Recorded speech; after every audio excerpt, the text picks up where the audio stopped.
Ya agak was-was, deg-degan, takut nggak lolos, cuma alhamdulillah bisa. Saya tidak banyak belajar, saya baru membuka tryout itu H-2. Pertama yang harus dilakukan adalah mental. Walaupun kita cerdas, walaupun kita pintar, tapi kalau kita gugup, mental kita lemah, maka semua yang ada di otak kita akan buyar. Kedua, kita harus tenang.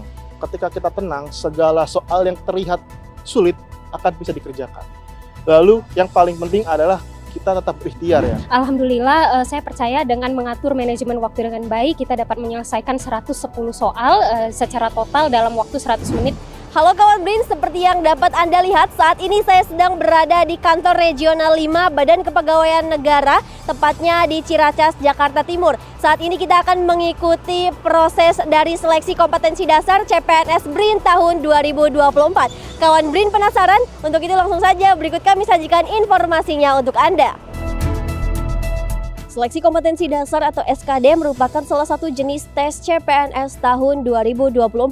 Pelamar CPNS 2024 yang lulus seleksi administrasi dapat menggunakan nilai SKD tahun 2023 atau mengikuti tes SKD di tahun 2024. Berdasarkan surat PLT Kepala Badan Kepegawaian Negara nomor 5419 tahun 2024, SKD CPNS 2024 digelar pada bulan Oktober hingga November 2024.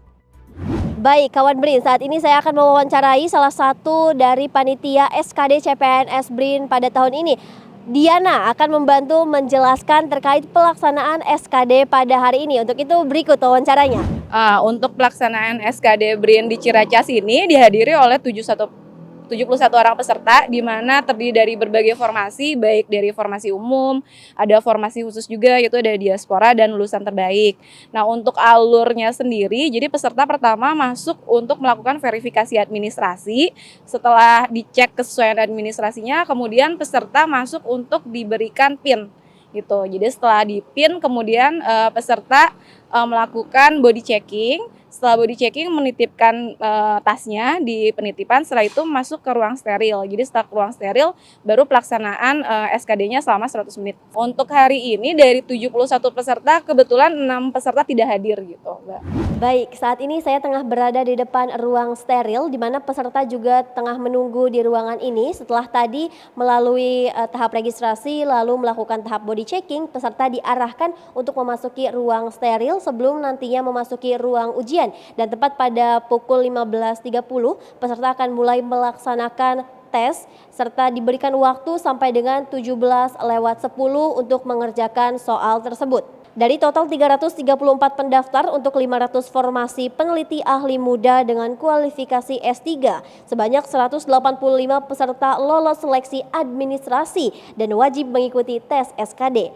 Dan pada hari ini, Kamis 31 Oktober, sebanyak 71 peserta mengikuti tes SKD di kantor Regional 5 BKN Jakarta Timur.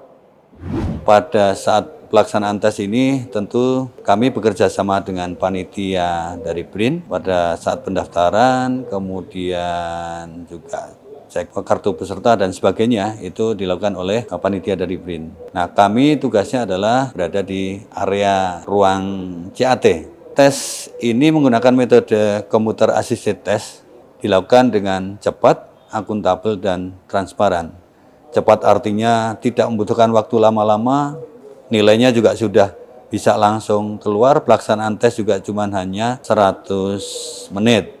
Kemudian akuntabel karena memang sudah teruji dan banyak instansi yang sudah merasakan manfaatnya. Transparan, hasil tes sudah bisa dipantau juga melalui YouTube channel, jadi sekarang tes nilainya juga sudah langsung bisa ketahuan, naik turunnya nilai juga ketahuan. Jadi dengan adanya metode computer assisted test ini sudah tidak ada lagi namanya kolusi atau titip-titipan dari pejabat dan sebagainya. Dan kami juga mengantisipasi bahwa calo kemudian juga joki itu tidak bisa masuk di dalam ruang CAT. Ya, untuk peserta SKD CPNS BRIN sebanyak 134 peserta mengikuti SKD di titik lokasi dalam negeri. Adapun sebanyak 38 peserta lainnya mengikuti SKD di titik lokasi luar negeri. 13 peserta lainnya tidak mengikuti ujian SKD karena menggunakan nilai SKD di tahun 2023. Ya, kawan BRIN, pada pelaksanaan tes SKD CPNS tahun ini bukan hanya diikuti oleh peserta dalam negeri saja, namun juga oleh peserta diaspora. Saat ini saya sedang bersama dengan salah satu peserta diaspora, yaitu Mas Biantara. Selamat siang, Mas. Ya, selamat siang, terima kasih. Ya, boleh dijelaskan kenapa memilih BRIN untuk tes SKD CPNS? Iya, saya ingin menjadi peneliti. Tujuan karirnya pengen jadi peneliti aja sih, Mbak. Lalu kenapa sudah jauh-jauh merantau ke luar negeri, akhirnya pulang lagi ke Indonesia? Tujuan utamanya sih saya pengen dekat sama keluarga ya, karena saya udah kayak kuliah belajar 4 tahun sama kerjanya 3,5 tahun di Korea tuh ya udah cukup lama, jadi pengen deket sama keluarga aja sih. Oke. Nah, terkait persiapan yang dilakukan untuk mengikuti tes ini bagaimana, Mas? Saya cari-cari les online ya biasanya. Itu saya udah 2 bulan mungkin nyoba belajar juga gitu. Harapannya untuk mengikuti tes CPNS tahun ini bagaimana, Mas? Pertama ya lulus. Ya harapannya hanya lulus aja sih. Ya, kawan BRIN, itu dia informasi seputar pelaksanaan SKD CPNS BRIN tahun 2024. Terima kasih telah menyaksikan tayangan hari ini. Tentunya untuk tetap mendapatkan update informasi seputar riset dan inovasi hanya dapat kalian saksikan di program BRIN Daily News. Saya Dea Mala mewakili kru yang bertugas pamit undur diri. Riset dan inovasi untuk Indonesia maju, BRIN TV, TV Riset Zaman Now.